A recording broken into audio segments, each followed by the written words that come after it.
नमस्कार दोस्तों, स्वागत है आपका हमारे चैनल एबीएम नर्सिंग में।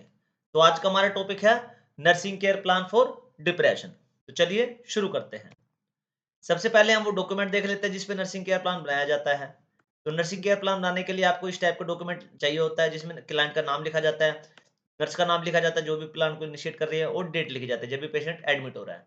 इस टाइप में आपको 6 कॉलम बना लेने होते हैं। यहाँ पे 6 कॉलम बनाए आप 4 टू 5 कॉलम भी ले सकते हैं, बट स्टूडेंट को समझाने के पर्पज़ से हमने यहाँ पे 6 कॉलम लिए हुए हैं। तो सबसे पहले क्या लिखा जाता है इसमें फर्स्ट कॉलम में असेसमेंट लिखा जाता है, जिसमें सब्जेक्टिव और ऑब्जेक्टिव डेटा आते हैं। फिर नर्सिंग डायग्नोस लिखा जाता है, फिर गोल्स लिखे जाते हैं जिसमें शॉर्ट टर्म और लॉन्ग टर्म गोल्स लिखे जाते हैं। फिर इंटरवेंशन आता है, रैशनल्स आते हैं, फिर इवैल्यूएशन आता है। तो इस टाइप का डॉक्यूमेंट आपको क्या होता है, बनाना होता है। अब हमने क्या यहाँ पे एक हाइपोथेटिकल पेशेंट प्रोफाइल ली हुई है।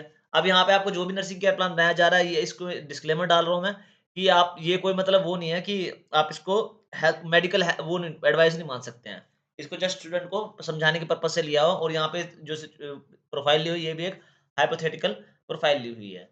तो चलिए शुरू करते हैं। सबसे पहले हम यहाँ पे क्या लिखेंगे, पेशेंट का नाम लिखेंगे, एज लिखेंगे, उसकी जेंडर लिखेंगे, ऑक्यूपेशन लिखेंगे, एड्रेस लिखेंगे, मैरिटल स्टेटस लिखेंगे, मैरिड है या नहीं है, एडमिशन डेट लिखेंगे उसकी, डायग्नोस लिखेंगे क्या हो रहा है उनको, मेजर डिप्रेसिव डिसऑर्डर हो रहा है उनको, ठीक है? मेडिकल हिस्ट्री लिखेंगे, एलर्जी लिखेंगे, वेट और हाइट लिखेंगे।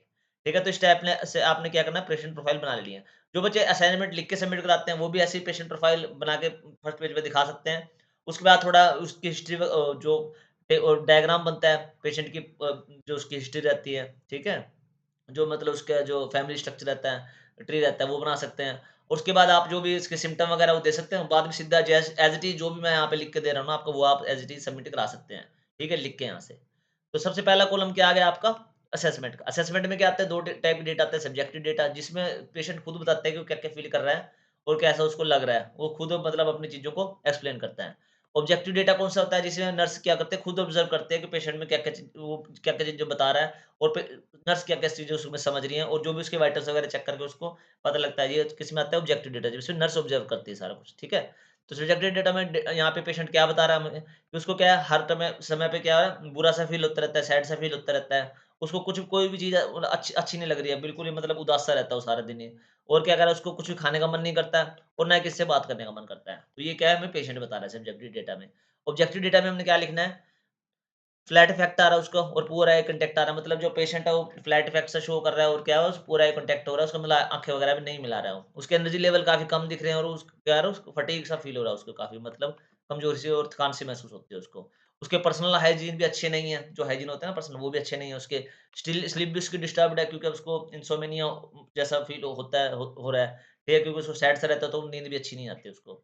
वेट लॉस हो गया उसका, कितना पिछले 5 2 महीने में उसको क्या है, वेट लॉस भी फील हो रहा है। पर्सनल जो पेशेंट का हेल्थ क्वेश्चनेयर होता है ना उसका 9 का स्कोर है जो-सा, वो 18 आ रहा है उसका, मॉडरेट टू सीवियर डिप्रेशन आ रहा है। और ये कौन-सा स्कोर होता है? ये क्या होता है, पेशेंट से 9 क्वेश्चन करे जाते हैं, जिसमें से उसका स्कोर दिया जाता है 0, 1, 2 थ्रू कर 3 करके।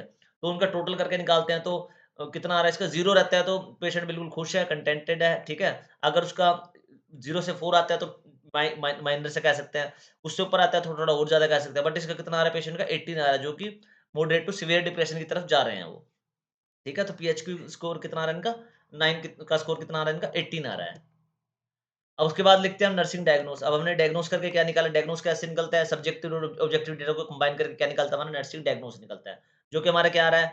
पेशेंट में क्या दिख रही है? होपलेसनेस दिख रही है, क्योंकि उसको डिप्रेसिव थॉट्स आते रहते हैं, उसके इसलिए उसकी होपलेसनेस ही दिख रही है।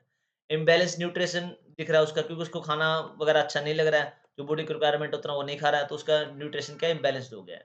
डिस्टर्ब्ड स्लीप पैटर्न हो गया, क्योंकि उसका इमोशनल डिस्ट्रेस रहता है सारा दिन ही, तो उसका स्लीप पैटर्न क्या है? वो भी डिस्टर्ब हो गया, कभी नींद आ रही है, कभी नहीं आ रही है।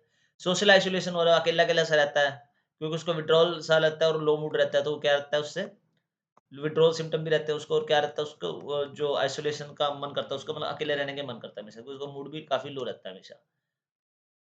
अब हमने क्या इसमें कुछ गोल्स बनाते हैं, फिर इसमें पेशेंट के दो शॉर्ट टर्म गोल बनाते हैं और लॉन्ग टर्म गोल बनाते हैं पेशेंट को ठीक करने के लिए। शॉर्ट टर्म गोल में क्या बनाया हमने कि पेशेंट वर्बलाइज़ कर पाए एटलीस्ट 1 पॉजिटिव कोपिंग स्ट्रैटेजी, मतलब उसको एक कोपिंग लड़ने की स्ट्रैटेजी पता हो, कम से कम अगले आने वाले 3 दिन में, कि डिप्रेशन से कैसे लड़ा जाता है। और पेशेंट क्या है, एटलीस्ट 1 मील ले पाए, एक कंप्लीट मील ले पाए पर डे में। अगर सारा दिन कुछ नहीं खाएगा तो और बीमार होता चला जाएगा। तो एटलीस्ट वो एक पूरा खाना खा पाए पूरे दिन में। ठीक है? और फिर हमने लॉन्ग टर्म गोल में क्या बनाया कि पेशेंट क्या करे, डिमॉन्स्ट्रेट कर पाए कि उसका मूड इंप्रूव हो गया है, और क्या कर पाए, वो पार्टिसिपेट कर पाए डेली एक्टिविटीज में अच्छे तरीके से, और क्या कर पाए, पेशेंट स्टैब्लिश कर पाए और मेंटेन कर पाए किस चीज को, रेगुलर स्लीप को और ईटिंग पैटर्न्स को, मतलब जिस टाइम पे खाना उस टाइम पे खाए और जिस टाइम पे सोना उस टाइम पे सोए, पेशेंट का आगे जाके ये हो जाए और एट द एंड के पेशेंट बिल्कुल इसमें से रिकवर करके बाहर निकल जाए। ये हमारा क्या है, लॉन्ग टर्म गोल है। अब उसके बाद आता है हमारे इंटरवेंशंस कि हमने क्या-क्या करना है पेशेंट को ठीक करने के लिए। प्लानिंग क्या करनी है, इम्प्लीमेंटेशन क्या करना है। एनकरेज करना है उसको वर्बल एक्सप्रेशन के लिए कि बोल के सब कुछ अपनी फीलिंग्स बताए, ठीक है? नॉन जजमेंटल सेटिंग में आप उसको जज नहीं करेंगे और उसको जो भी है उसको एक्सप्रेस करने देंगे, जो भी फीलिंग्स अपनी वो बताना चाहता है।